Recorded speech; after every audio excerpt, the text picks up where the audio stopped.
Reality shows shpesh bëhen pasqyra të karaktereve të ndryshme njerëzore, ku tensionet janë të pashmangshme.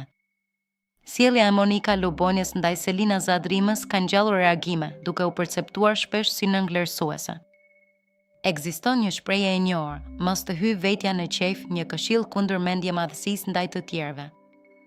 Sipas kritikëve, Monika mban një ton dominues në diskutime, duke mos lënë shumë hapësirë për të tjerët.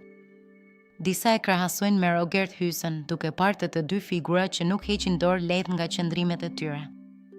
Ndarja shumica kundër Pakicës ka krijuar një atmosferë të ngarkuar dhe emocionale brenda shtëpisë. Megjithatë, këto përplasje janë pikërisht ato që mbajnë publikun të interesuar në këtë format. Për disa Monika është lojtare e fortë, për të tjerë tepron me kritikat.